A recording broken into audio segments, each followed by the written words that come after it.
ఈరోజే జ్యేష్ఠ శుక్రవారం, పైగా పంచమి తిథితో కలిసి వచ్చింది. మరి ఎంతో విశేషమైన ఈరోజు ఈ కథను వింటే చాలు లక్ష్మీ కటాక్షం కలుగుతుంది. మరి ఆ కథ ఏంటో ఇప్పుడు ఈ వీడియోలో తెలుసుకుందాం. పూర్వకాలంలో అవంతి నగరంలో ధర్మయ్య, శ్యామల అనే దంపతులు ఉండేవారు. ధర్మయ్య వడ్రంగి పనిచేసుకుంటూ జీవితం గడిపేవాడు. ఆ దంపతులకు 3 కుమార్తెలు. ఒక సంవత్సరం కరువు కాటకాలు వచ్చి ధర్మయ్యకు పని దొరకక ఇల్లు గడవడానికి చాలా కష్టపడ్డాడు. ఆ తర్వాత సంవత్సరం కూడా కరువుతో దేశమంతా అల్లాడిపోయింది. ప్రజలందరూ తిండి గింజలు దొరకక నానా ఇబ్బంది పడ్డారు. ధర్మయ్య పరిస్థితి మరీ దారుణంగా మారిపోయింది. తినడానికి 2 పూటలా భోజనం కూడా దొరకక మరమరాలు తింటూ కాలం గడుపుతున్నారు. కానీ ఆ దంపతులిద్దరూ ఇంత కష్టకాలంలో కూడా భగవంతుణ్ణి మరవలేదు. వారింట్లో తరతరాల నుంచి వస్తున్న శ్రీ లక్ష్మీనారాయణల విగ్రహం ఒకటి ఉంది. ఆ విగ్రహాన్ని రోజు భక్తి శ్రద్ధలతో పూజించేవారు. రోజు ఏదో ఒక పదార్థం తప్పక నైవేద్యంగా పెట్టేవారు. అయితే 2 సంవత్సరాల నుంచి కరువు వల్ల ఇంట్లో ఏ పదార్థమూ లేకపోవడం చేత ఇంటి ఆవరణలోని తులసి మొక్క నుంచి ఒక దళాన్ని శ్రీ లక్ష్మీనారాయణలకు భక్తితో కళ్ళకద్దుకుని సమర్పించేవారు. రోజులు ఇలా గడుస్తూ ఉన్నాయి. ఒకరోజు రాత్రి 10 గంటల సమయంలో తలుపు తట్టిన శబ్దమైంది. ఈ వేళలో ఎవరు వచ్చి ఉంటారా అని ఆలోచిస్తూ తలుపు తీసిన ధర్మయ్య దంపతులకు మధ్య వయస్కురాలైన ఒక ముత్తైదువ కనిపించింది. ఆమెలో ఏదో దివ్య తేజస్సు గోచరించింది. ఇంత రాత్రివేళ ఇలా ఒంటరిగా వచ్చిన ఈమె ఎవరై ఉంటుందా అని తెలుస్తూ ఉండగా ఆమె వారితో ఇలా పలికింది. నాయనా, నేను పొరుగు ఊరి నుంచి మా ఊరు వెళుతూ దారి తప్పి ఇటుగా వచ్చాను. రాత్రి కావడంతో త్రోవ సరిగ్గా తెలియడం లేదు. ఈ రాత్రి మీ ఇంటనే విశ్రమించి తిరిగి ఉదయాన్నే వెళ్ళిపోతాను అంది. అప్పుడు ఆ దంపతులిద్దరూ ఆమెను లోపలికి రమ్మని ఆహ్వానించారు. అతిథి భగవంతుడితో సమానమంటారు కదా. కానీ ఆమెకివ్వడానికి ఇంట్లో ఏమీ కనిపించలేదు. కాసిని మంచినీళ్లు మాత్రమే ఇచ్చారు. ఇంట్లో పడుకోవడానికి ఒక చాప మాత్రమే ఉంది. ఆ చాపని ఆమెకు ఇచ్చారు. ఆ రాత్రి ఆమె ఆ చాపపైనే నిద్రించింది. తెల్లవారగానే లేచి తిరిగి వెళ్ళడానికి సిద్ధమైంది. అప్పుడు ఆ దంపతులు ఆమెతో ఇలా అన్నారు.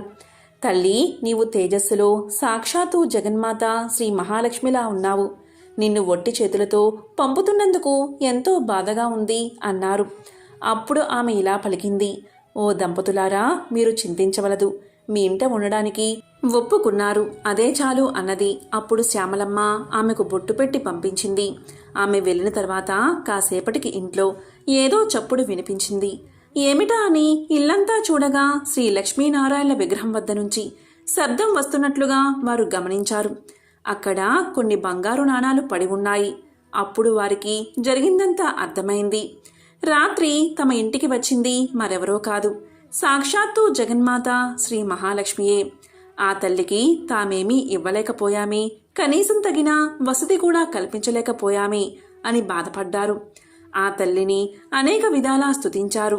శ్రీ మహాలక్ష్మి అనుగ్రహం కలిగిన ఆ కుటుంబం ఆ ధనంతో పిల్లల పెళ్లిళ్లు ఘనంగా జరిపించారు. జీవించినంత కాలం సుఖంగా జీవించి ఎన్నో సత్కార్యాలు చేసి చివరికి మోక్షాన్ని పొందారు. దీపం లక్ష్మీ స్వరూపం. ధర్మయ్య దంపతులు రోజూ శ్రీ లక్ష్మీనారాయణల విగ్రహం వద్ద దీపాన్ని వెలిగించేవారు. ఎంతటి కష్ట సమయంలో అయినా దీపారాధన మాత్రం మానలేదు. అందువల్లే శ్రీ మహాలక్ష్మి ఎంతో సంతోషించి వారిని అనుగ్రహించింది. దీపం జ్ఞాన స్వరూపం, దీపం ఐశ్వర్య స్వరూపం. దీపం ఉన్న చోట శ్రీ మహాలక్ష్మి చిరునవ్వుతో ఉంటుంది. ఎవరైతే నిత్యము దీపారాధన చేస్తారో వారు సిరి సంపదలతో తులతూగుతారు. దేనికి లోటు ఉండదు. ధనధాన్యాలు సమృద్ధిగా ఉంటాయి. ఆ తల్లి అనుగ్రహం ఉన్నవారికి సర్వ సౌభాగ్యాలు లభిస్తాయి. ఓ జగజ్జనని జగన్మాత శ్రీ మహాలక్ష్మి, నీకివే మా నమస్కారాలు. ఓ మంగళప్రదాయిని, నీకివే మా ప్రణామాలు. ఓ లోకేశ్వరి, నీకివే మా నమస్కారాలు. భక్తుల కోరికలు తీర్చే కల్పవల్లివి, శ్రీమన్నారాయణుడి ఇష్టసఖివి, కమలముల వంటి కనుల కలదానివి, సమస్త శుభాలు ప్రసాదించేదానివి, నీకు జయముకుగాక. పూర్వకాలంలో రామాపురం అనే గ్రామంలో కృష్ణశర్మ అనే మహాపండితుడు ఉండేవాడు. అతను పౌరోహిత్యం నిర్వర్తిస్తూ ప్రతి నెల ఊరి దేవాలయంలో కళ్యాణోత్సవం జరిపించేవాడు. ఊరివారు ఇచ్చే కట్న కానుకలతో జీవితం సాఫీగా గడిచిపోతుంది. కృష్ణశర్మ ప్రతిరోజు ఉదయం 2 గంటల సేపు ఎన్నో స్తోత్రాలు చదివేవాడు. శ్రీ లక్ష్మీనారాయణలను నిత్యమూ శ్రద్ధతో అర్చించేవాడు. అతనికి 2 కుమార్తెలు, విజయ, వనజ. కొంతకాలానికి విజయకు వివాహ వయసు వచ్చి వరుని కోసం ప్రయత్నించడం మొదలుపెట్టారు. కానీ ఎంత ప్రయత్నించినా మంచి సంబంధం దొరకడం కష్టమైంది. ఇలా ఉండగా ఒకనాడు కృష్ణశర్మ పౌరోహిత్యానికి వెళ్లి తిరిగి ఇంటికి వస్తూ ఉండగా కాలు రాయికి తగిలి కింద పడడంతో కాలు విరిగింది. వైద్యులు కనీసం 6 నెలలు విశ్రాంతి తీసుకోవాలని మంచం దిగరాదని చెప్పారు. ఒక పక్కన కుమార్తె వివాహం కాలేదన్న బాధతో ఉన్న కృష్ణశర్మకు ఈ విధంగా అనుకోని కష్టం ఎదురైంది. అంతేగాక ఏకంగా 6 నెలలు ఏ కార్యక్రమాలకు వెళ్ళకపోతే ఇల్లు ఎలా గడుస్తుందని విచారం పట్టుకుంది. అయినా చేసేదేముంది, ఇదంతా పూర్వజన్మ ప్రారంధం అని తలిచాడు. ఈ విధంగా 2 నెలలు గడిచాయి. ఈ 2 నెలలు ఎటూ వెళ్ళకపోయేసరికి చాలా భాగం ఖర్చయిపోయింది. ఇక మిగిలిన సొమ్ముతో ఎన్నో రోజులు గడిచేలా లేదు. ఆ రోజు సాయంత్రం పొరుగు ఊరైన వెంకటాపురం నుంచి వెంకటశెట్టి అనే వర్తకుడు వచ్చి తన ఇంటిలో బారసాల కార్యక్రమం ఉందని ఎలాగైనా కృష్ణశర్మ ఆ కార్యక్రమం నిర్వహించాలి అన్నాడు. కృష్ణశర్మకు వెళ్దామని అనిపించినా వైద్యుడు చెప్పిన మాటలు గుర్తుకు వచ్చాయి. తాను ఎటూ కదిలే పరిస్థితిలో లేనని వెంకటశెట్టితో చెప్పాడు. అందుకు వెంకటశెట్టి కృష్ణశర్మపై తనకెంతో నమ్మకమని తానే ఈ నామకరణ కార్యక్రమం జరిపించాలని అన్నాడు. అంతేకాక ఇంటి వద్దకు బండి పంపుతానని, ఏమాత్రమూ శ్రమపడకుండా వచ్చి ఆ శుభకార్యం నిర్వర్తించి తిరిగి రావచ్చునని అన్నాడు. కృష్ణశర్మకు ఇది బాగానే ఉందని అనిపించింది. ఇలా ఎంతకాలం మంచాన పడి ఉంటాను, కొంచెం లేచి తిరగడం ప్రారంభిస్తే కాని లాభం లేదని తలిచాడు. ఆ రోజు ఉదయాన్నే లేచి ఊరు బయలుదేరానికి సిద్ధమయ్యాడు. వెంకటశెట్టి మాట ఇచ్చినట్లుగానే బండి పంపించాడు. కానీ బండి కొంచెం ఎత్తుగా ఉండడంతో ఎక్కడం కృష్ణశర్మకు కష్టమైంది. ఇంటిలో నుంచి చెక్కబల్ల తెప్పించి ఆ బల్ల ఎక్కి జాగ్రత్తగా బండిపై కూర్చున్నాడు. నెమ్మదిగా తోలమని బండివాడికి చెప్పాడు. అలాగే నెమ్మదిగా కృష్ణశర్మకు ఏ కష్టమూ తెలియకుండా జాగ్రత్తగా తీసుకువెళ్లాడు బండివాడు. అక్కడ కార్యక్రమం పూర్తయిన వెంటనే తిరిగి రామాపురం బండిలో బయలుదేరాడు. చాలా రోజుల తర్వాత బయటకు వచ్చి కార్యక్రమం నిర్వర్తించడం వల్ల కృష్ణశర్మకు శరీరం చాలా అలసటగా అనిపించింది. దారి కూడా సరిగ్గా లేకపోవడం చేత బండి పైకి కిందకి ఊగుతూ ఉంది. ఆ కుదుపుకు కృష్ణశర్మకు ఒళ్లంతా నొప్పులుగా అనిపించింది. ఇంతలో బండికి ఎదురుగా ఒక్కసారిగా కొన్ని కుక్కలు భీకరంగా అరుచుకుంటూ ఒకదానికొకటి తరుముకుంటూ ఒకదానిపై ఒకటి పడి అరుస్తూ రాసాగాయి. ఒక్కసారిగా జరిగిన ఈ పరిణామానికి ఎడ్లు బెదిరి పరిగెత్తడంతో బండి అదుపు తప్పింది. దానిలో కూర్చున్న కృష్ణశర్మ ఒక్క ఉదుటున బండి నుండి కింద పడ్డాడు. ఆ పడ్డంతో ఇప్పుడిప్పుడే కోలుకుంటున్న కాలికి తిరిగి దెబ్బ తగిలి బాధతో విలవల్లాడిపోయాడు. ఒక్కసారిగా జరిగిన ఈ పరిణామానికి బండివాడు కూడా నివ్వెరపోయాడు. ఎడ్లను నెమ్మదిగా వీపుపై దువ్వి బండిని ఒక పక్కగా ఆపి కృష్ణశర్మ వద్దకు వచ్చాడు. విపరీతమైన నొప్పితో బాధపడుతున్న కృష్ణశర్మను తిరిగి బండిలో కూర్చోబెట్టడానికి ప్రయత్నించాడు. కానీ కృష్ణశర్మ ఎంతో నొప్పితో విలవిల్లాడుతూ ఏమాత్రం కదిలే పరిస్థితిలో లేడు. బండివాడికి ఏమీ పాలుపోవట్లేదు. ఇంతలో సన్నగా వానజల్లు ప్రారంభమైంది. కృష్ణశర్మ బాధ వర్ణనాతీతం. అదృష్టం కొద్దీ అటుగా 2 రైతులు వచ్చారు. వారి సహాయంతో బండివాడు కృష్ణశర్మను నెమ్మదిగా బండి లోపల కూర్చోబెట్టాడు. భూలోకంలో జరుగుతున్న ఇదంతా వైకుంఠంలోని శ్రీ లక్ష్మీనారాయణలు గమనిస్తున్నారు. కృష్ణశర్మ పడుతున్న కష్టాలు చూసి జగన్మాత శ్రీ మహాలక్ష్మీ తల్లి హృదయం ద్రవించిపోయింది. తన ప్రియ వల్లభుడు శ్రీమన్నారాయణల వారితో ఇలా పలికింది. స్వామి, ఆ కృష్ణశర్మ దీన పరిస్థితి చూడండి. ఎందుకు ఇన్ని బాధలు పడుతున్నాడు? నిత్యమూ మనల్ని సేవిస్తున్నాడు కదా. ఇంకా ఎంతకాలం ఈ బాధలు? అతని పరిస్థితి చూస్తూ ఉంటే జాలి వేస్తుంది అని పలికింది. అప్పుడు శ్రీమన్నారాయణ వారు తన ప్రియసఖితో ఇలా పలికారు.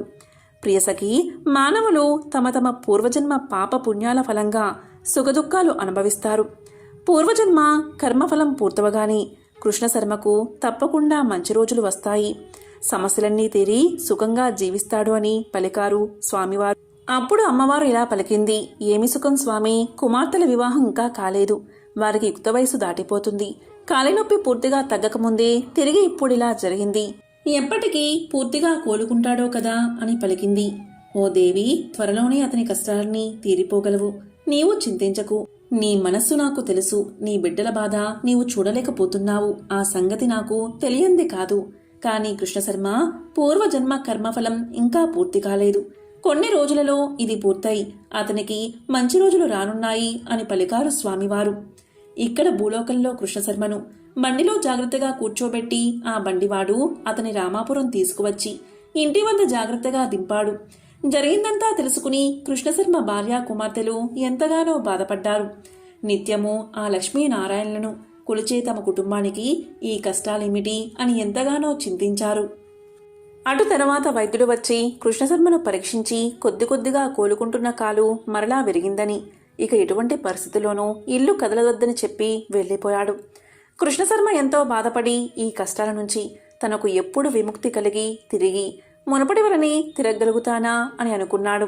ఇలా కొన్ని రోజులు జరగగా కృష్ణశర్మ భార్య ఇందుమతి ఏదో తెలియని అనారోగ్యంతో మంచం పట్టింది. తల్లిదండ్రులిద్దరూ మంచాల పాలవడంతో ఆ కుమార్తెల పరిస్థితి వర్ణాతీతం. లోకంలోని కష్టాలన్నీ తమకే వచ్చాయని తలచారు. వైకుంఠంలో శ్రీమన్నారాయణల వారికి సపర్యలు చేస్తున్న శ్రీ మహాలక్ష్మి ఒకంత కోపం తెచ్చుకుని తన పెనిమిటితో ఇలా అంది. ఓ నాదా, ఏమిటి వైపరీత్యం? కృష్ణశర్మ మంచం పట్టి బాధపడుతూ ఉండగా భార్య ఇందుమతికి కూడా అనారోగ్యం రావడమేమిటి? ఎందుకు వీరికి ఇన్ని బాధలు? ఆ కుటుంబం పడుతున్న బాధలు నేను చూడలేకపోతున్నాను. మనమంటే వారికి అపరిమితమైన భక్తి కదా, ఇకనైనా వారిని కరుణించరాదా అని పలికింది. అప్పుడు శ్రీమన్నారాయణ వారు మహాలక్ష్మితో ఇలా పలికారు. ఓ దేవి, నీ కోపం నేను అర్థం చేసుకోగలను. వారు మన ప్రియభక్తులన్నది నిజమే, కానీ వారి పూర్వజన్మ కర్మఫలం ఇంకా పూర్తి కాలేదు. అది అయిన తర్వాత వారు సుఖంగా జీవించే రోజులు వస్తాయి అని పలికారు. ఆ మాటలకు జగన్మాత, స్వామి, మీరు చెప్పింది బాగానే ఉంది, కానీ ఆ రోజులు వచ్చేదాకా అసలు ఈ కుటుంబం బతికుంటుందా అని అనిపిస్తుంది. మీరు వెంటనే వారిని కరుణించవలసింది అని పలికింది. అందుకు శ్రీమన్నారాయణుడు కృష్ణశర్మ కుటుంబంలోని కష్టాలన్నీ త్వరలోనే తొలగిపోతాయని పలికాడు. రోజులు ఇలా గడుస్తూ ఉండగా గోరు చుట్టుపై రోకటి పోటు వలె ఒకనాడు కృష్ణశర్మ ఇంటిలో దొంగలు పడి చిన్న చిన్న వస్తువులతో సహా అన్ని వస్తువుల్ని దోచుకున్నారు. దీంతో ఆ కుటుంబం బాధ ఇంత అంతా అని చెప్పలేము. ఇదంతా గమనించిన శ్రీ మహాలక్ష్మి హృదయం బాధతో నిండిపోయింది. ఆ తల్లికి తన భక్తులంటే అంతటి ప్రేమ, అంతటి అనురాగం. ఈ సృష్టిలో ఆ జగన్మాత చూపే అనురాగం ఎవరూ చూపరు. తన బిడ్డలు కష్టపడుతుంటే ఆ తల్లి ఏమాత్రం సహించలేదు. కృష్ణశర్మ కుటుంబం పడుతున్న కష్టాలు చూసి ఆ తల్లి యొక్క హృదయం ద్రవించింది. వెంటనే శ్రీమన్నారాయణ వారితో ఇలా పలికింది. స్వామి, ఇది చాలా అన్యాయం. మీరు ఆ కుటుంబంపై ఏమాత్రం కరుణ చూపడం లేదు. ఇక నేను ఏమాత్రం ఉపేక్షించను. మీరు రక్షించకపోతే నేనే వెళ్ళి రక్షిస్తాను అని కోపంగా అంది. అప్పుడు శ్రీమన్నారాయణుడు, దేవి, నీ బాధ నేను అర్థం చేసుకోగలను. ఒక్కరోజు ఓపిక పట్టు. ఈ రోజుతో వారి కర్మఫలం పూర్తయింది. రేపటి నుంచి మంచి రోజులు వస్తాయి అన్నాడు. అప్పుడు జగన్మాత శ్రీమన్నారాయణ వారితో ఇలా పలికింది. స్వామి, ఇక ఏమాత్రం నేను ఉపేక్షించలేను. వారి బాధలు చూడలేక ఉన్నాను. మీరన్నట్లు రేపు ఒక్కరోజు చూస్తాను. లేని ఎడల నేనే స్వయంగా రేపు వారింటికి వెళతాను. ఆ మరనాడు ఆ దేశపు రాజుగారి నుంచి కృష్ణశర్మకు ఆస్థాన పండితుడిగా నియమిస్తూ ఆహ్వాన పత్రం వచ్చింది. ఆ నియామక పత్రం తీసుకువచ్చిన భటులు ఎన్నో కట్నకానుకలు తెచ్చారు. ఇవన్నీ చూసిన ఆ కుటుంబం ఆనందానికి అంతులేదు. ఇన్ని రోజులకు తమ కష్టాలు తీరాయని సంతోషించారు. శ్రీ లక్ష్మీనారాయణలను ఎన్నో విధాలా స్తుతించారు.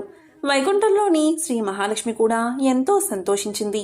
కొంతకాలానికల్లా ఆ కుటుంబం ఆర్థికంగా ఎంతో ఎదిగి కృష్ణశర్మ కుమార్తెలిద్దరి వివాహం మంచి వరులతో జరిగింది. కృష్ణశర్మ దంపతులిద్దరూ జీవించినంతకాలం సుఖంగా జీవించి చివరన ముక్తిని పొందారు. ఓ జగన్మాత శ్రీ మహాలక్ష్మి సర్వమంగళ స్వరూపంతో విరాజులుతున్న తల్లి, నీకివే మా నమస్కారాలు. అనేక రకాలైన దివ్య ఆభరణాలు ధరించి నీవు ప్రకాశిస్తున్నావు. అత్యంత తేజస్సుతో ఈ సృష్టిలో దేనికి సాటిరాని అద్భుత సౌందర్యంతో ప్రకాశిస్తున్న నీకివే మా నమస్కారాలు. చేతుల్లో నిండుగా ఉన్న బంగారు కలశాన్ని, బంగారు పద్మాలను ధరించి శ్రీమన్నారాయణల వారి ఎడమ భాగంలో ఆసీనురాలై మమ్మల్నందరినీ అనుగ్రహిస్తున్న ఆదిశక్తివి నీవే. నీకివే మా నమస్కారాలు. ఎల్లవేళలా మమ్మల్ని రక్షించి నీ దివ్యానుగ్రహానికి మమ్మల్ని పాత్రులను చేయవలసింది తల్లి. ఓ జగన్మాత, నీకివే మా నమస్కారాలు. ఓ శ్రీ మహాలక్ష్మి, నీకివే మా ప్రణామాలు. ఓ జగజ్జనని, నీకివే మా నమస్కారాలు. ఎంతో పవిత్రమైన విశేషమైన ఈ కథను విన్నవారికి, చదివిన వారికి, వినిపించిన వారికి జన్మల పాపాలు తొలగిపోతాయి. శ్రీ మహాలక్ష్మి యొక్క అనుగ్రహం తప్పకుండా కలుగుతుంది. పూర్వకాలంలో పుండరీకుడు అనే పేరుగల ఒక బ్రాహ్మణుడు ఉండేవాడు. పుండరీకుడు సంపన్న కుటుంబంలో పుట్టినవాడు. ఉపనయనం సులక్షంగా అయిన తర్వాత యథావిధిగా బ్రహ్మచర్యాన్ని పాటిస్తూ సమర్థులైన ఉపాధ్యాయుల వద్ద వేదశాస్త్ర అధ్యయనం చేశాడు. చక్కని తెలివితేటలు ఉన్నవాడు. అచిరకాలంలో వేదాధ్యయనం శాస్త్రపాఠం ముగించుకుని వేద శాస్త్రాలలో అర్ధనిర్ణయం చెయ్యగల విద్వాంసుడు ఇంటికి వచ్చాడు. తల్లిదండ్రులు విద్యావంతుడు యుక్త వయస్కుడు అయిన కొడుకును గృహస్థుణ్ణి చేద్దామని సంకల్పించి తమ అభిప్రాయాన్ని కొడుకుకు తెలియచేశారు. దానికి అతను తొందరపడకండి, చెప్తాను అని ఒక ఏకాంత ప్రదేశంలో కూర్చుని మానవ జీవితాన్ని విమర్శించుకున్నాడు. ఆ యువకుని దృష్టిలో సంసారం గచ్చ పొదలా తోచింది. తల్లిదండ్రులను అన్నదమ్ములను మిత్రులను అందర్నీ గడ్డి పోచలాగా విడిచిపెట్టి ఇల్లు వదిలి దేశ సంచారానికి ఉపక్రమించాడు. అక్కడా ఇక్కడ దొరికిన కాయా కసారు తింటూ కడుపు చిచ్చు చల్లార్చుకుంటూ నీటి బుడగ వంటి ఈ జీవితాన్ని ఎవడు నమ్మమన్నాడు? క్షణక్షణానికి మారిపోయే శరీర స్థితిని నమ్మి బతకడం మతిమాలిన పని అని పురాణం చెప్పిన ప్రకారం నేలపై కల తీర్థాలు సేవించాలని నిశ్చయించుకున్నాడు. గంగా, యమున, గోదావరి మొదలైన నదులలో మునిగి క్షేత్రాల్లో నివసించి ఆయా దేవతలను దర్శించి సాత్విక ఆహారం ఆరగిస్తూ అలా తిరిగి తిరిగి సాలగ్రామం అనే పుణ్యక్షేత్రానికి చేరాడు. అక్కడి భక్తులను పుణ్యజలాన్ని చూసి ముచ్చటపడ్డాడు. ఇది నా నిర్ణయానికి అనుగుణంగా ఉందని బస ఏర్పాటు చేసుకున్నాడు. తాను గురువుల వల్ల తెలుసుకున్న ప్రకారం ప్రాణాయామం మొదలుగా యోగ శాస్త్రం ఆచరణలో పెట్టి తీర్థస్నానం భగవద్ధ్యానం సకాలానికి చేస్తూ చాలా కాలం వెల్లించాడు. అలా ఉండగా ఒకనాడు నారద మహాముని అక్కడకు వీచ్చేశాడు. పుండరీకుడు నారదుడి దివ్య తేజస్సును మూర్తి సౌభాగ్యాన్ని చూసి ఆశ్చర్య ఆనందాలతో స్వాగతం చెప్పి తన పర్ణశాలికి సబహుమానంగా తోడ్చుకు వెళ్లాడు. అర్ఘ్యపాద్యాదులు ఇచ్చి ఆసనం చూపాడు. అప్పుడు నారదుడు చిరునవ్వుతో ఆసనాసీనుడై మౌనంగా పుండరీకుణ్ణి పరిశీలనగా చూస్తున్నాడు. ఎందరూ సన్యాసులను జితేంద్రియులను ముళ్లను చూస్తున్నాను. ఎందరినో ఇంతకుముందు ఆయా క్షేత్రాల్లో చూసి ఉన్నాను. కాని ఇలాంటి దివ్య తేజో విరాజామనుణ్ణి ఎప్పుడూ చూడలేదు. ఎవరై ఉంటాడు అని పుండరీకాక్షుడు అనుకుని, మహాత్మా, ఎవరు నీవు? నన్ను తరింపచేయడానికి ఈ రూపంతో విచ్చేసిన శ్రీమన్నారాయణువే అనుకుంటున్నాను అని పలికాడు. దానికి నారదుడు, అడుగుతావని అనుకున్నాను. నన్ను నారదుడు అని అంటారందరూ. నిన్ను చూద్దామనే వచ్చాను. శుద్ధ బుద్ధిగల భక్తుణ్ణి చూస్తే పుణ్యం వస్తుందని భగవంతుడే అన్నాడు అని చిరునవ్వుతో పలికాడు నారదుడు. నారదుని మాట వినగానే లేచి పుండరీకుడు 2 చేతులు జోడించి నమస్కారం చేసి ఇలా పలికాడు. కృతార్థున్నయ్యాను మహానుభావా, నీ దర్శనం దైవ దర్శనమే. నా మనవి విను. పరమార్థ సాధనకు ప్రధానమైన సాధనమేదో సెలవిచ్చి నన్ను ధన్యుణ్ణి చేయవలసిందని ప్రార్థిస్తున్నాను అని అనగా, దానికి నారదుడు, పుండరీక, కూర్చో చెప్తాను అన్నాడు. పుండరీకుడు పరమానందంగా కూర్చున్నాడు. పరమార్థ జ్ఞాన విషయం నారదుడు ఇలా చెప్పాడు. పుండరీక, శాస్త్రాలు అని చెప్పిన కర్మలు చాలానే ఉన్నాయి. అలాగే ధర్మ మార్గాలు కూడా ఉన్నాయి. ఈ జగమంతా అవ్యక్తమైన ఆది పదార్థం నుంచి పుడుతుంది. అందే లీనమవుతుందని వేత్తలు చెప్తున్నారు. ఒక్కొక్కరు ఒక్కో విధంగా చెప్పిన మతము ఉంది. అదంతా అలా ఉండని, అదంతా సమన్వయం చేసి ఒకప్పుడు మా నాయన నాకు చెప్పింది పరమ గోప్యమైన ఆధ్యాత్మిక విషయం. సంసార బంధం నుంచి విడుదల కలిగించేది చెప్తాను. విను శ్రద్ధగా పుండరీక. నారాయణుడే పరబ్రహ్మ, నారాయణుడే పరతత్వం, నారాయణుడే పరంజ్యోతి, నారాయణుడే సర్వజీవుల ఆత్మ, నారాయణుడే పరమాత్మ. ఈ జగత్తును లోపల పైన వ్యాపించి ఉన్నది నారాయణుడే. నమో నారాయణ అనేది ప్రణవపూర్వకంగా నిశ్చలమైన మనస్సుతో నిత్యము ధ్యానం చేస్తూ జపిస్తే చాలు. అదే పరమజ్ఞానం.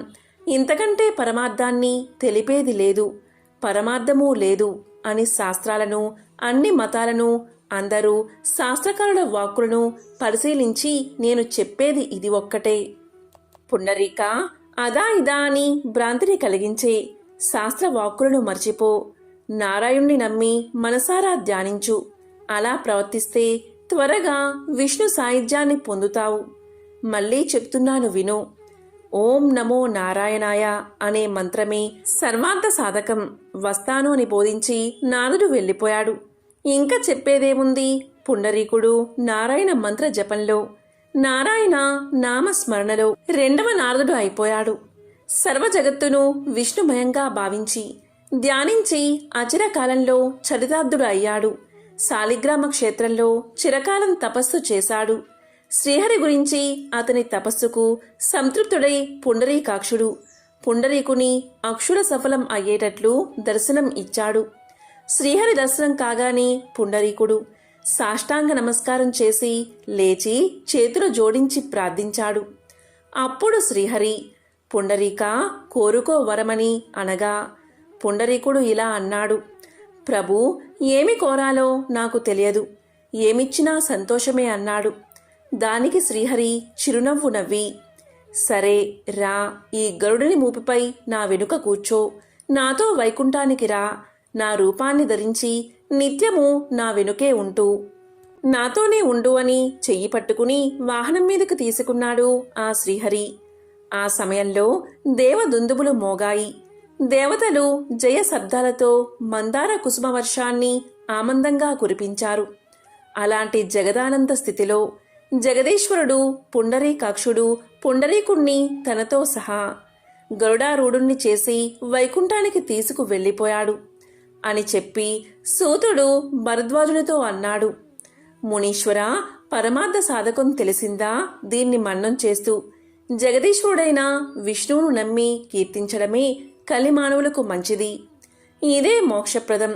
బ్రతికి ఉన్నంతకాలం ఇలాలో సుఖాన్ని కలిగిస్తుంది అని సూత మహర్షి భరద్వాజునికి తెలియచేశాడు. ఎంతో పవిత్రమైన విశేషమైన ఈ కథను విన్నవారికి ఆ లక్ష్మీనారాయణల అనుగ్రహం తప్పనిసరిగా కలుగుతుంది. జీవితంలో సకల శుభాలు పొంది చివరికి మోక్షాన్ని పొందుతారు. పూర్వకాలంలో మధ్య దేశంలో నంది అనే గ్రామం ఉండేది. దానిలో నివసిస్తున్న బ్రాహ్మణుడు సద్గుహస్థుడు. వేదాలు శాస్త్రాలు వల్లించడమే కాదు, అవి చెప్పిన ధర్మాలను యథాశక్తిగా ఆచరణలో చూపుతున్న కర్మిష్టి, నిత్యాగ్నిహోత్రి, అతిథులను అభ్యాగతులను ఆదరిస్తూ వారిని నరసింహస్వామిగానే భక్తితో ఆరాధిస్తూ ఉండే జ్ఞాని. అతని పేరు కశ్యపుడు. అతని ఇల్లాలు అతనికి తగిన బుద్ధిమంతురాలు. ఇల్లాండ్రకు మేల్బంతిగా ఆ ఇంటిని చెప్పాలి. ఆచారానికి కుదురు. పతినే దైవంగా భావిస్తూ పతి శుశ్రూష తప్పక, ఏ పనిలోనూ సోమరతనం లేక పతి ఆజ్ఞకు కట్టుబడి ఈ ఇంటిని పాల సముద్రంగా చేసుకున్న గృహలక్ష్మి. ఆ ఇల్లాలి పేరే సావిత్రి. ఇక నంది గ్రామానికి ఆమడ దూరంలో ఒక చిన్న గ్రామం ఉంది. ఆ గ్రామంలో యజ్ఞశర్మ అనే బ్రాహ్మణుడు నివసిస్తూ ఉండేవాడు. బాగా చదువుకోకపోయినా పురోహిత వృత్తికి తగిన స్మార్త ప్రక్రియ చేయించడానికి తగినంత చదువు కలవాడు. ఆ ఇంట ఈ ఇంట పొరుగు ఊళ్ళల్లో నోములు వ్రతాలు చేయిస్తూ వాటితో వచ్చే బియ్యం పిండే తెచ్చి భార్యకి ఇస్తూ కాలాన్ని వెళ్ళిస్తున్నాడు. చెప్పవలసి వస్తే బీదవాడనే చెప్పాలి. అతని భార్య పేరు రోహిణి. ఆమె సర్వ శుభలక్షణాలు కల బుద్ధిమంతురాలు. ఏ దశలోనూ పతికి వ్యతిరేకంగా మాట్లాడి ఎరగని సాధ్వి. పతి సేవ గృహ జీవనానికి నావా అని త్రికరణ శుద్ధిగా నమ్మి అలాగే నడుస్తున్న ఇల్లాలు. ఆ దంపతులకు కలగక ఒక కొడుకు కలిగాడు. వానికి యజ్ఞశర్మ జాతకర్మ నామకరణం సక్రమంగా చేసి దేవశర్మ అనే పేరు పెట్టాడు. పిల్లవాడు చక్కగా పెరిగి 5 ఏళ్లు కాగానే, అక్షరాభ్యాసం 7 ఏళ్లు రాగానే ఉపనయనం చేశాడు. ఆకస్మికంగా యజ్ఞశర్మ కన్ను మూశాడు. కొడుకు తల్లి అనాథ జీవులు అయ్యారు. కొడుకు తల్లిని ఓదార్చి వారిని వీరిని దారిభత్యం యాచించి కాశీ, గయ, ప్రయాగ మొదలైన పుణ్యక్షేత్రాలకు వెళ్ళాడు. తండ్రికి యథావిధిగా పౌరలౌకిక క్రియాకాండ నిర్వర్తించాడు. అలాగే దేశాటనం చేసి నంది గ్రామానికి వచ్చి అక్కడ ఊరి బయట ఒక దేవాలయంలో ఉంటూ జపం తపం చేస్తూ ఉన్నాడు. అనుష్ఠానం అయ్యాక గ్రామంలోకి వెళ్ళి ఏ ఇల్లాలో ఆదరించి పెట్టిన భిక్షాన్నంతో ఆకలి తీర్చుకుంటూ కాలక్షేపం చేస్తున్నాడు. తదేక దీక్షగా జపతపాలు సాగిస్తున్నాడు. ఒకనాడు చెరువులో అతను స్నానం చేసి ఆలయం ఆవరణలో ఉన్న చెట్టు కింద కట్టుబట్ట ఆరవేసి జపానికి కూర్చున్నాడు. అంతలో ఆరని ఆ బట్ట మీద రెట్టలు పడ్డాయి. ఏమిటా అని పైకి చూశాడు. కొమ్మ మీద తెల్లని కొంగ, నల్లని కాకి. కోపంతో బెదురుగుడ్డుతూ చూశాడు. ఆ కోప దృష్టికి కొంగ, కాకి అక్కడికక్కడే చచ్చి టప్ టప్ మని కింద పడిపోయాయి. బట్ట మీద రెట్టవేసినందుకు చచ్చాయి. చావని అని మొదట సంతోషించాడు. కాని క్షణకాలమయ్యాక అయ్యో నోరెరగని పక్షులు నా కోపాగ్నికి ఆహుతి అయిపోయాయే అని ఎంతో బాధపడ్డాడు. ఒక కర్ర తెచ్చి ఆ రెండిటిని దూరంగా పారేసి చెరువులో కట్టుబట్టను శుద్ధి చేసి స్నానం చేసి ఆలయానికి వచ్చాడు. దీంతో మిట్ట మధ్యాహ్నం అయిపోయింది. భిక్షాటనకి గ్రామానికి వెళ్ళాడు. సరాసరి కశ్యపుని ఇంటి ముందుకు వెళ్ళి భవతి భిక్షాందేహి అని కేకవేశాడు. అదే సమయంలో కశ్యపుడు ఊరి నుంచి ఇంటికి వచ్చి లోపలికి వెళ్ళాడు. ఇక సావిత్రి భిక్షకుని కేక విన్నదే కాని పతికి సేవ చేయక ఏ పని చెయ్యని ప్రతివ్రతారత్నం కదా, కనుక దేవశర్మకు ఆహారం పెట్టలేకపోయింది. పతికి స్నానం, భోజనం వగైరా అంతా సక్రమంగా జరిపి ఆయన పడుకున్నాక ఒక విస్తరిలో ఆహార పదార్థాలు తెచ్చి తీసుకోవడుగా అని ఆదరంగా అన్నది. నేను ఎప్పుడో వచ్చి అన్నం అడిగాను. ఇంతసేపు నీ వాకిట నిలబెట్టి ఇప్పుడు తెస్తావా అన్నం అని దేవశర్మ రోషంతో మండిపడుతూ ఆ ఇల్లాల్ని కాల్చేస్తాను చూడు అన్నట్లు చురచురా చూడసాగాడు. తాను గొప్ప తపశక్తి కలవాడని గర్వం. అమాయకురాలు సావిత్రి పరమ పతివ్రత. వాడి చూపులకు జంకక నేను కొంగను, కాకినీ కానయ్యా నీ కరుకు చూపులకు కాలి చావడానికి. తీసుకో భిక్ష తీసుకో అని చిన్న నవ్వు నవ్వి హేళనగా అన్నది. ఆ మాటకి దేవశర్మ గతుక్కుమన్నాడు. ఎక్కడో ఊరి బయట చెట్టు కింద జరిగిన విషయం ఇంట్లో ఉన్న ఈమెకి ఎలా తెలిసింది? ఈ పరోక్ష విషయజ్ఞానం ఈ ఆడదానికి ఎలా వచ్చింది? ఈ ప్రశ్నతో వాడి ఆకలి అణిగిపోయి ఆశ్చర్యం తల మునకలు అయినది. కిమ్మనకుండా ఆహార పదార్థాలు తీసుకున్నాడు. తల వంచుకుని తిన్నగా తన విడిదికి వచ్చాడు.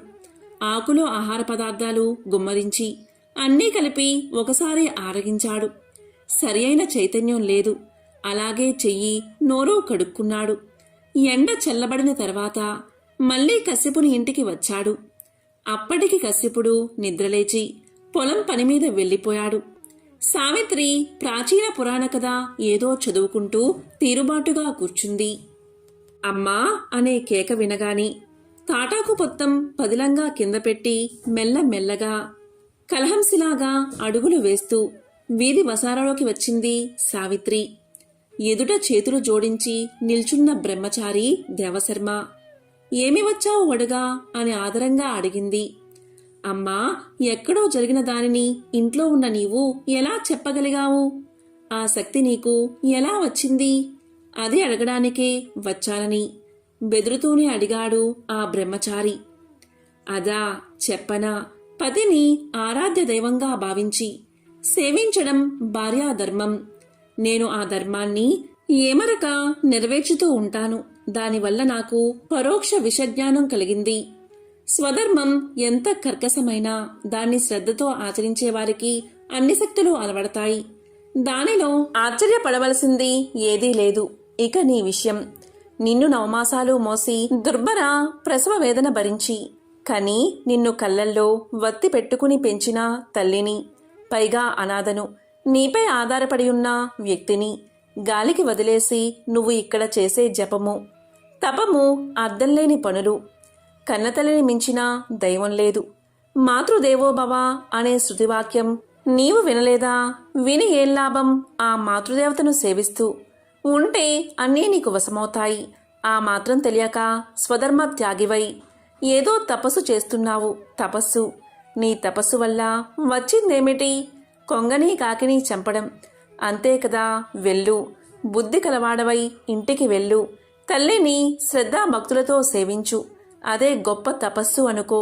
ముందుగా నీ కోపానికి బలైపోయిన పక్షులకు దహన శుద్ధి చేసి స్నానం చేసి తిన్నగా ఇంటికి వెళ్ళు. తల్లిని పోషిస్తూ ఉండు. నీకు యజ్ఞశర్మ అనే వాడి కూతురు భార్య అవుతుంది. పోయి అడుగు. తరువాత మీకు ఒక కొడుకు కలుగుతాడు. వాడు మీ వంశకర్త అవుతాడు. ఆ పైన నీ తల్లి భార్య మరణిస్తారు. ఇంకేముంది, నువ్వు యథావిధిగా సన్యాసాన్ని స్వీకరించు. ఆ నరసింహస్వామిని మనసారా ఆరాధిస్తూ కాలక్షేపం చెయ్యి. జన్మాంతమందు విష్ణు సాయుధ్యాన్ని పొందుతావు అని చెప్పింది సావిత్రి. అన్నీ విన్నాడు అతను. క్షమించు తల్లి, బుద్ధి వచ్చింది, పోయి వస్తాను అని దేవశర్మ వెనుతిరిగి వచ్చి పక్షులకు దహనాధికం చేసి తిన్నగా స్వగ్రామం చేరుకున్నాడు. సావిత్రి చెప్పినట్లే మాతృసేవ చేస్తూ గృహస్థుడై పుత్రుడు కలిగాక భార్యా తల్లి మరణించగా సన్యాసి అయ్యాడు. ఆ నరసింహస్వామిని నమ్మి ఆరాధిస్తూ జన్మాంతమందు విష్ణు సాయుధ్యాన్ని పొందాడు. విన్నారా? స్వధర్మానుష్ఠానం ఎంత గొప్పదో. అలాగే జ్ఞానమనేది. అది లేకపోతే మనిషి కాడు.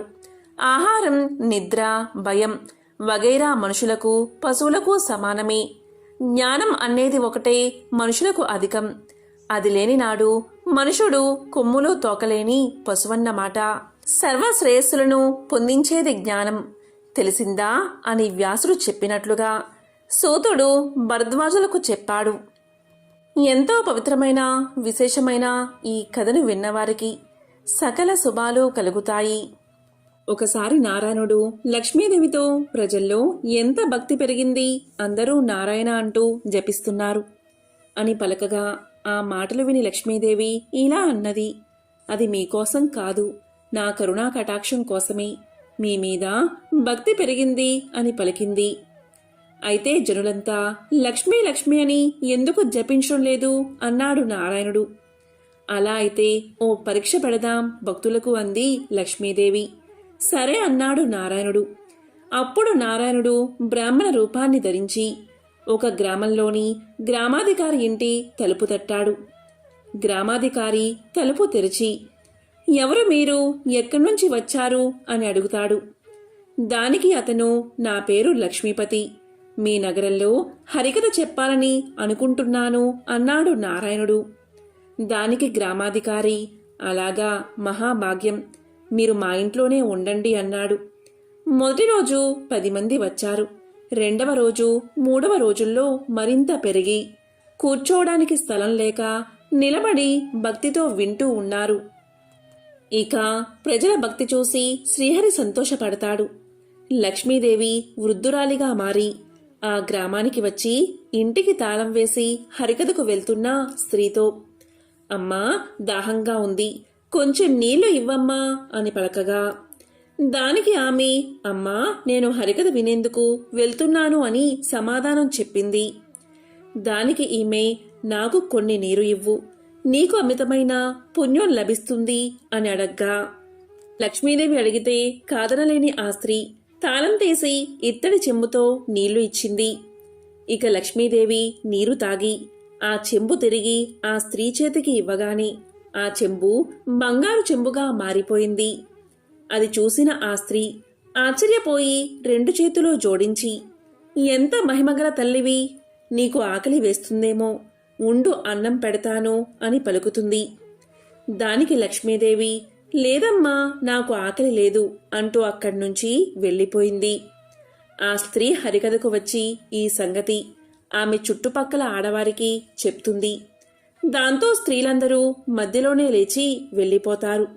మరుసటి రోజు నుంచి హరికథకు వచ్చేవారి సంఖ్య గణనీయంగా తగ్గిపోతుంది. దీంతో లక్ష్మీపతి, భక్తుల సంఖ్య ఎందుకు తగ్గుతుంది అని అడిగాడు. ఎవరో ఒక మహిమగల తల్లి గ్రామానికి వచ్చింది. ఆమె ఎవరింటికైనా వెళ్ళి ఏ వస్తువుల్లో ఏమి తాగినా లేక తిన్నా ఆ వస్తువు బంగారంగా మారుతుంది అని పలికాడు గ్రామాధికారి. లక్ష్మీదేవి వచ్చిందని నారాయణుడికి అర్థమైంది. గ్రామాధికారి కూడా ఆ వృద్ధురాలి దగ్గరకు పోయి, అమ్మా, నేను హరికథ నిర్వహిస్తున్నాను, మీరు నా ఇంటిని ఎందుకు విడిచిపెట్టారు అని పలకగా, లక్ష్మీదేవి, మీ ఇంటికే నేను మొదట వచ్చాను. మీ ఇంట్లో హరికథ చెప్పేవారు ఉండడంతో నేను రాలేదు. అతను వెళ్ళిపోతే నేను వస్తాను అని పలికింది. దీంతో గ్రామాధికారి, అమ్మా, నేనిప్పుడే వారికి ధర్మశాలలో గది ఇస్తాను అంటాడు. ఆ రోజు హరికథ పూర్తయిన తర్వాత లక్ష్మీపతి తన ఇంటికి వచ్చిన వెంటనే గ్రామాధికారి ఇలా పలికారు, మహారాజా, ఇక మీరు ధర్మశాలలో ఉండండి, అక్కడ అన్ని ఏర్పాట్లు పూర్తయ్యాయి అని పలికాడు. ఇంతలో లక్ష్మీదేవి వచ్చి గ్రామాధికారితో ఇలా అంటుంది, నాయనా, మీరు బయటకు వెళ్ళండి, నేను వారితో మాట్లాడుతాను అంటుంది. అప్పుడు లక్ష్మీదేవి శ్రీహరితో ఇలా పలుకుతుంది, ప్రభూ, ఇప్పుడైనా ఒప్పుకుంటారా? భక్తులు మీకోసం కాదు, నా కోసం మీ నామం జపిస్తున్నారని అంటుంది లక్ష్మీదేవి. దానికి నారాయణుడు, అవును, ఇదంతా నీ ప్రభావమే, కానీ నీవు నా కోసం వైకుంఠం విడిచి వచ్చావు. ఎక్కడ నా కథలు చెబుతారో అక్కడే నీవు నివాసం ఉంటావు అని నారాయణుడు వైకుంఠానికి బయలుదేరాడు. ఆ తరువాత ప్రతి ఒక్కరూ తమ ఇళ్లలోకి ఈ తల్లి రావాలని కోరుకుంటారు. కానీ లక్ష్మీదేవి అందరితో ఇలా చెప్తుంది, నేను కూడా వెళ్తున్నా, నారాయణుడు ఎక్కడ ఉంటే అక్కడే నా నివాసం. మీరు నారాయణుణ్ణి పంపించారు, అందుకే నేను కూడా ఆయన దగ్గరకు వెళ్ళిపోతున్నాను అని వైకుంఠం చేరుకుంది లక్ష్మీదేవి. ఎంతో పవిత్రమైన విశేషమైన ఈ కథలను విన్నా, చదివినా, చెప్పినా, వినిపించినా జన్మల పాపాలు తొలగి కోటి జన్మల పుణ్యం వస్తుంది, సకల శుభాలు కలుగుతాయి. ఓం శ్రీ మహాలక్ష్మియే నమః. ఓం శ్రీ మాత్రే నమః.